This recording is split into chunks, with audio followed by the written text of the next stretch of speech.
नमस्कार दोस्तों। आज की कहानी एक ऐसी वापसी की है जिसका डर था, लेकिन अब वो डर सामने खड़ा हो गया है। जी हाँ, हम बात कर रहे हैं संजय जोशी की।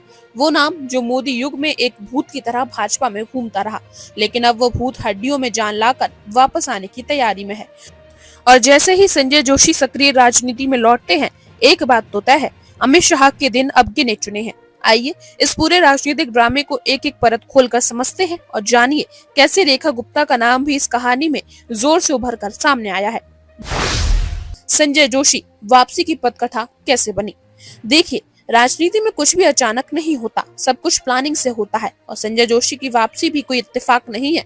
पिछले कुछ महीनों में जो घटनाएं हुई हैं, उन्होंने ये साफ कर दिया कि अब मोदी और शाह की जोड़ी को चुनौती मिलने वाली है, वो भी उन्हीं के घर के अंदर। अब सुनिए जो खबर अंदर खाने से आ रही है।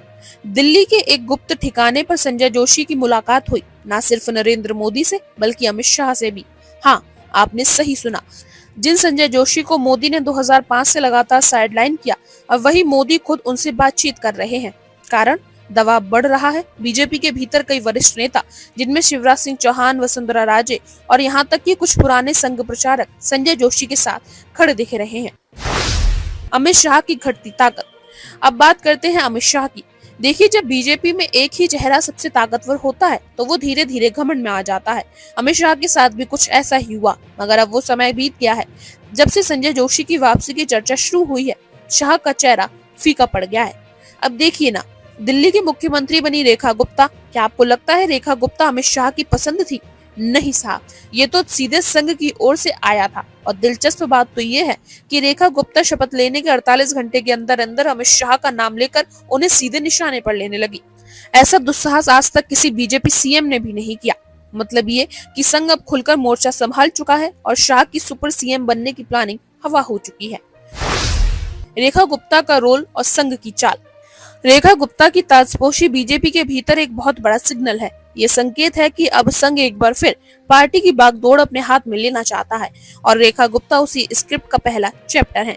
वो संघ की विचारधारा को पूरी तरह मानने वाली नेता है और उनकी साफ साफ बोली बता रही है कि वो मोदी शाह युग में हाँ में हाँ मिलाने वाली नेता नहीं है। दिल्ली की सड़कों पर जैसे ही रेखा गुप्ता पीढ़ियों और वर्ग विशेष पर बोलने लगी, वैसे ही शाह खेमे में बेचैनी बढ़ गई। अंदर की खबर ये है कि रेखा गुप्ता का मंत्रिमंडल तय करने में भी शाह का कोई रोल नहीं था। यानी दिल्ली अब संघ के हवाले है और रेखा गुप्ता वही कर रही है जो शायद संजय जोशी की वापसी की जमीन तैयार कर सके। संजय जोशी की ताकत और प्रभाव। अब आइए थोड़ा फ्लैशबैक में चलते हैं। संजय जोशी कौन है? वो नेता जो कभी बीजेपी संगठन में रीढ़ माने जाते थे। गुजरात में मोदी के सीएम बनने से पहले पार्टी को जमीन पर खड़ा करने का काम संजय जोशी ने किया था। लेकिन फिर क्या हुआ? 2005 में एक कथित सीडी कांड के जरिए उन्हें साइडलाइन किया गया और मोदी का उदय हुआ। लेकिन संजय जोशी ने हार नहीं मानी। उन्होंने चुप रहकर काम किया, संगठन से जुड़े रहे, संघ के नेता बने रहे और यही धैर्य अब रंग ला रहा है। आज जब पार्टी के भीतर असंतोष बढ़ रहा है, संघ फिर से संतुलन लाना चाहता है और संजय जोशी वही संतुलन है। अब जब वो सक्रिय राजनीति में लौटते हैं और लौटेंगे तो ये तय है कि भाजपा की आंतरिक राजनीति पूरी तरीके से बदल जाएगी। अमित शाह की एक छत्र बादशाहत खत्म होगी। मोदी को भी अब पुराने चेहरों से समझौता करना पड़ेगा। अब क्या होगा बीजेपी में? अब सबसे बड़ा सवाल आगे क्या, तो सुनिए ध्यान से। जिस दिन संजय जोशी को पार्टी में कोई पद या जिम्मेदारी मिलती है, उस दिन से भाजपा के अंदर एक संतुलित युद्ध शुरू हो जाएगा। शाह खेमे में नेता पीछे हटेंगे और संघ के करीबी नेता आगे आएंगे। शिवराज सिंह चौहान जो अभी पार्टी अध्यक्ष पद की रेस में है, उन्हें भी संजय जोशी का नैतिक समर्थन मिलेगा। वसुंधरा राजे जैसे नेता जो कभी साइलेंट हैं, वो भी एक्टिव होंगे। रेखा गुप्ता जैसी नई नेता भाजपा का भविष्य तय करेंगी। मतलब साफ है, 2024 के बाद अब 2025 भाजपा के लिए सत्ता की नहीं, अस्तित्व की लड़ाई होगी। तो दोस्तों, कहानी अभी शुरू हुई है। जो लोग समझ रहे थे कि भाजपा में सब कुछ सेट है, उन्हें झटका लगने वाला है। संजय जोशी की वापसी, अमित शाह की कमजोरी, रेखा गुप्ता का उभार, ये सब इस बात का संकेत है कि अब भाजपा में एक नया अध्याय खुलने वाला है और उस अध्याय का नाम है संघ की वापसी और मोदी शाह की चुनौती। आपको क्या लगता है, क्या संजय जोशी फिर से भाजपा की रणनीति के मास्टरमाइंड बनेंगे? क्या शाह को साइडलाइन किया जाएगा? संजय जोशी जो हैं, उनको लेकर के बहुत चर्चाएं हुई, नाम इतना उठा बहुत ज्यादा। और ये वो नाम है कि पूरे आरएसएस के हर व्यक्ति को स्वीकार कर ले नरेंद्र मोदी, लेकिन इस व्यक्ति को अपने साथ सिस्टम में आने कभी नहीं देंगे। क्या इसी तरह के कोई नाम ने जोर मारा है?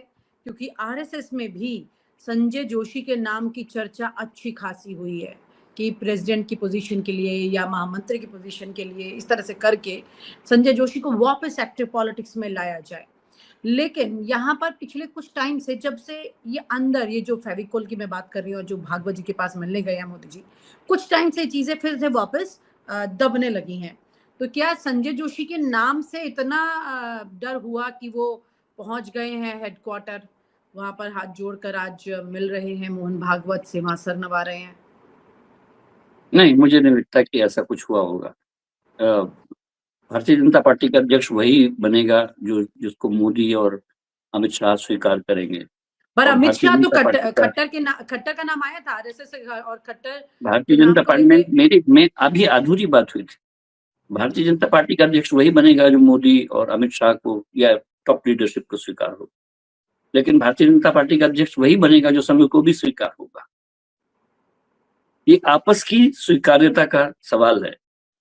एक दूसरे पर नाम थोपने के बजाय एक दूसरे के नामों को एक्सेप्ट करने का सवाल है शायद। मतलब सबको चलना चाहिए, आरएसएस को भी, अमित शाह को भी, नरेंद्र मोदी को भी, सबको स्वीकार होना चाहिए तभी बनेगा। और जिस दिन ऐसा कौन सा अगर नाम? ऐसी स्वीकार्यता आई तो दो फाड़ होंगे लोग।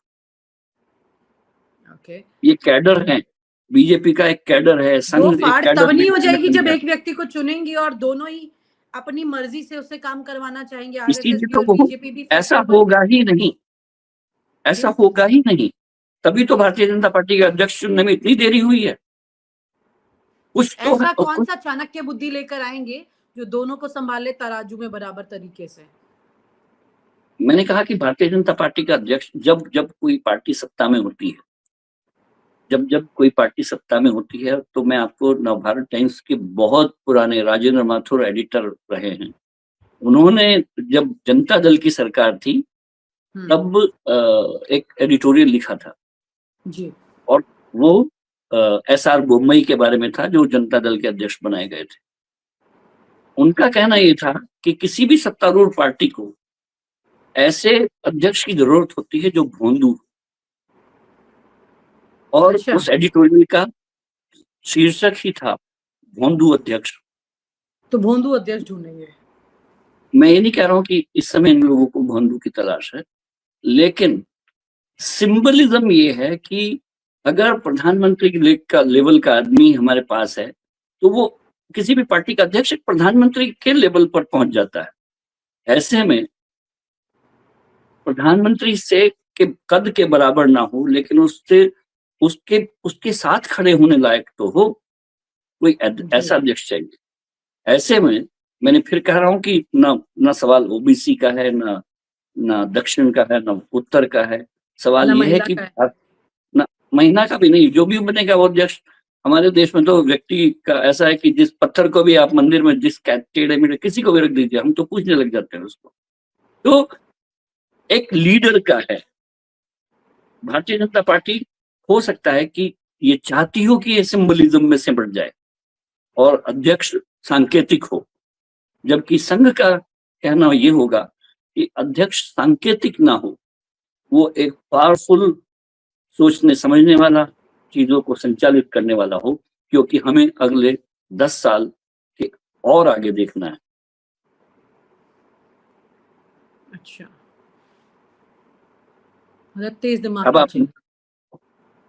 दिल, दिमाग, लीडरशिप, कैलिबर, कद्दावर, और प्रधानमंत्री को टक्कर ना दे सके, ऐसा भी तो चाहिए होगा ना। ऐसे में अब जो व्यक्ति जो सोचने समझने वाला हो, कद्दावर हो, संगठन को चलाने वाला हो, जिसकी रौब हो, जो जिसको देख के पार्टी में कहे कि हाँ ये व्यक्ति है जो जिसको नमन करना चाहिए, तो वो किसी भी रूप में हर किसी के लिए खतरा तो होता ही है। हम्म। पता नहीं कब, अभी तक तो दिमाग ठीक है, लेकिन कुर्सी पर आके क्या बिहेव कर सकता है। जी। ये खतरे, ये पॉलिटिक्स में ये खतरे बहुत बड़े होते हैं। अपनी कुर्सी पर बने रहने के लिए न सिर्फ अपने को साधना पड़ता है, बल्कि पार्टी को साधना, विपक्ष को साधना, देश को साधना, ये आसान काम थोड़ी है। लेकिन उसके साथ साथ पावर सेक्टर में अपनी ताकत को साधना, मेरे हाथ में कितनी है, उनके हाथ में कितनी है, अपॉइंटमेंट्स कौन किसको मिल रहे हैं, टेंडर किसको मिल रहे हैं। गुजरात में ज़्यादा से ज़्यादा टेंडर चले गए हैं, ज़्यादा बिजनेसमैन इधर-उधर से आ रहे हैं। तो बहुत सारी ऐसी चीज़ें हैं जो कि इश्यू बन के अब सामने आ रही हैं धीरे-धीरे करके। तो जहाँ पर महाराष्ट्र का वर्चस्व बढ़ाने की कोशिश ये करते हैं, वहाँ गुजरात का बढ़ता चला गया। यानी कि मोदी जी जो हैं वो गुजरात ड्रिवन हो गए, जबकि संघ जो है वो महाराष्ट्र ड्रिवन रहा है एक तरह से सिचुएशन। तो ये भी तो बैलेंस करना पड़ेगा ना यहाँ पर सर। मुझे लगता है कि जो अध्यक्ष भारतीय जनता पार्टी बना रही है वो गुजरात और महाराष्ट्र का नहीं बना रही है। वो अध्यक्ष भारत का बना रही अपने अखिल भारतीय अध्यक्ष का सवाल है। उसमें लीनिंग्स कितनी हो, जब भी ये सवाल आता है जैसे कि दक्षिण भारत का अध्यक्ष होगा, तो मुझे बिल्कुल ऐसा ही लगता है कि हम लोग बहुत तोड़-तोड़ कर पार्टी को देखना चाहते हैं। अगर दक्षिण का अध्यक्ष बना के क्या कहना हम संकेत देना चाहते हैं कि अब हमने उत्तर भारत में बोरिया समेटने का निर्णय लिया है और दक्षिण की सीटें ही हमारी फोकस में है। इतना खतरा तो बीजेपी नहीं लेगी कि अपनी जमाई जो जड़ें हैं उनको उखाड़ के कहीं और लगाए, ऐसी जगह लगाए जहां पर अभी उगने की कोई संभावना ही नहीं है। भारतीय जनता पार्टी अध्यक्ष भले ही साउथ का बना ले, लेकिन उसका कंसिडरेशन ये नहीं होगा कि ये दक्षिण में जड़ें जमाने के लिए। उसका कंसिडरेशन ये हो सकता है कि वहां एक कोई कद्दावर नेता सामने आ गया है जो हमारे अनुकूल भी है, संघानुकूल भी है, मोदी और शाहानुकूल भी है, लेकिन वो अनुकूलन तो होना होगा। और आप हमसे जुड़े रहने के लिए सब्सक्राइब करें YouTube पर, फॉलो करें Twitter पर और लाइक करें Facebook पर। और ज्यादा जानकारी के लिए आपको टाइप करना होगा सिर्फ न्यूज नशा। और आप हमसे जुड़े रहने के लिए सब्सक्राइब करें YouTube पर, फॉलो करें Twitter पर और लाइक करें Facebook पर। और ज्यादा जानकारी के लिए आपको टाइप करना होगा सिर्फ न्यूज नशा।